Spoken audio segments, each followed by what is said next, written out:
Halo, selamat datang di konten IPO Hunter. Dan ini udah masuk ke emiten ketiga yang kita bahas nih. Kemarin kita udah bahas CDA, udah bahas PSAT juga. Ya. Sekarang nih emiten apa? Blok ketiga. Blok. Logistik nih. Emiten logistik BLOG. Ya. Kalau gua waktu itu pakai ini waktu ngereaction yang Lex. Blok. Tapi enggak, ini kita ngomongin soal emiten blok. Ini di jalan-jalan udah sering kelihatan sebenarnya. Oh iya. Kontainer-kontainernya itu kan ada blok. Di ini juga ada di beras-beras. Bulog. Bulog. Ya. Tipis-tipis aja lah kawan. Emiten blok ini sama kayak yang lain bakal listing tanggal 8 Juli. Penawaran umumnya udah dibuka tanggal 2 sampai tanggal 4 Juli. Harganya itu waktu kita syuting kita belum tahu harga pastinya berapa. Antara 240 perak sampai 270 rupiah. Ini kita mau bahas nih. Karena ini bukan emiten yang rame di sosmed. Iya. Bisa dibilang ini emiten introvert dia. Sepi sih soalnya. Sepi banget ya. Sepi. Kayaknya nggak mau dibahas sama orang. Jadi kita aja yang bahas ini. Kenapa mungkin jarang dibahas, Dim? Menurut lo? Mungkin udah kalah pamor sama CDIA. Benar itu. Jadi yang ramai di situ. Ya, dan buat gue yang kedua ini, Dim. Underwriter yang ngebawanya bukan underwriter yang memang biasa ngebawa IPO. Underwriter dari emiten blok ini itu BCA Sekuritas. Betul. Terakhir kali BCA Sekuritas IPO-in saham 2022. Udah 3 tahun yang lalu. Udah Pak Jokowi masih jadi presiden itu. Udah lama banget itu, udah lama banget. Bener. Dan si BCA Sekuritas ini kalau kita lihat track record-nya juga kurang menjanjikan. Ya, masih sosok lah, kurang lah. Mungkin kita bisa bacain kali ya track record-nya ya. Dia tuh dalam 5 tahun terakhir cuma bawa 3 emiten yang IPO. Ada MASB di tahun 2021, ada MTMH tahun 2022, dan ada yang paling gede nih. Beli di tahun 2022 juga. Dan setelah itu 2023 dia nggak IPO-in. Vakum lah. 2024 vakum, baru ini di tahun 2022. Ini sama CDIA. Oh iya, itu nebeng. Hitungannya nebeng. Dan ini nih, kalau kita lihat secara data ya, dari 3 emiten yang tadi disebutin, MASB sama MTMH itu hari pertamanya arah, sedangkan beli itu enggak. Tetap nol aja dia harganya sama.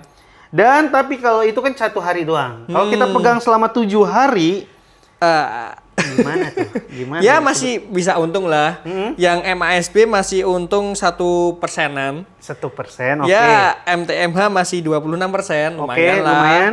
Beli 8%. 8%. Jadi sebenarnya kalau dipegang selama 7 hari, masih bisa lah. Masih oke lah, walaupun nggak segede Henan Putirai, nggak segede Trimegah Sekuritas. Bisa sampai 100% itu. Tapi yang kita sayangkan adalah kalau kita pegangnya untuk jangka panjang, MASB minus 2%. Betul. MTMH minus 32%. Dan beli minus 11,11%. Jadi BCA Sekuritas ini kayaknya kalau buat jangka panjang masih harus dipertimbangin. Betul.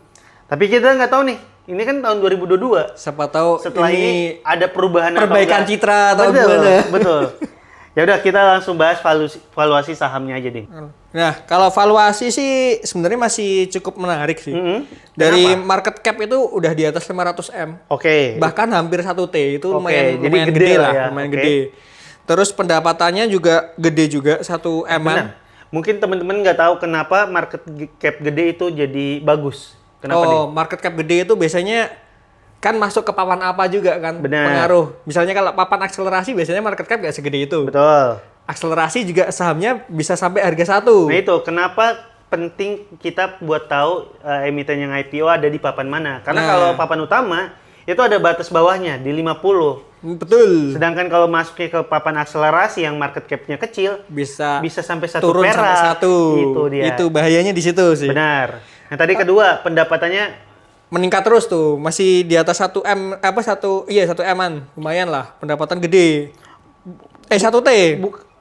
1T malahan. Pendapatnya bukan 111 miliar. Pendapatan.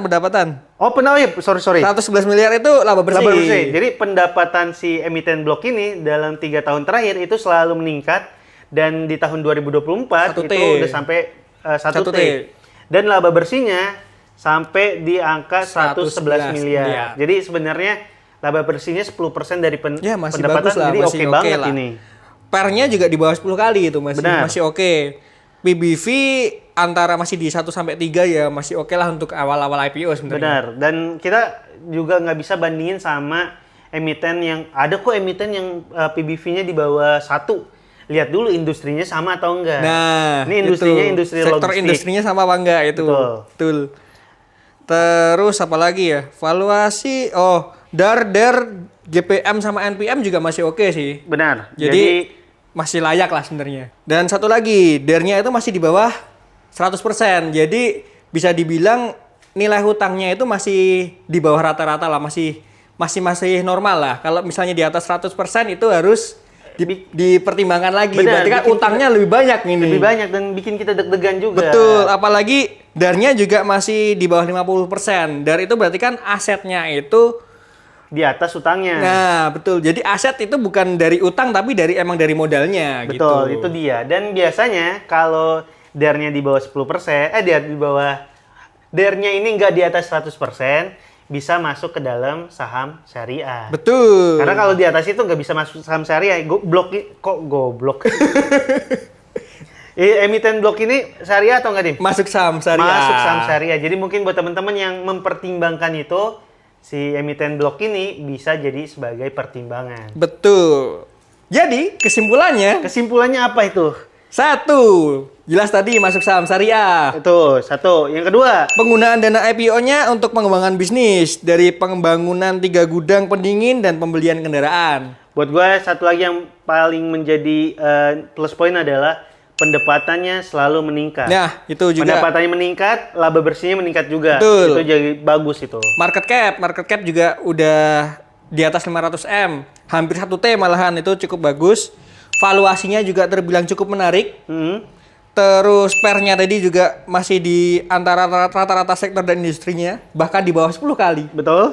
Itu sih masih plusnya itu. Itu plusnya. Tapi, ada Minusnya catatan. adalah underwriter-nya. Nah, Jadi buat teman-teman yang mungkin mempertimbangkan underwriter, ya ini bisa dijadiin sebagai pertimbangan. betul. Karena di konten kita kan juga bilangnya gitu.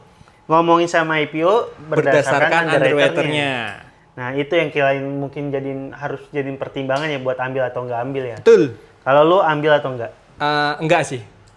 Gue juga, duit gue udah di CDIA sih. Jadi gue ini gue lewatin dulu. Kenapa gue lewatin?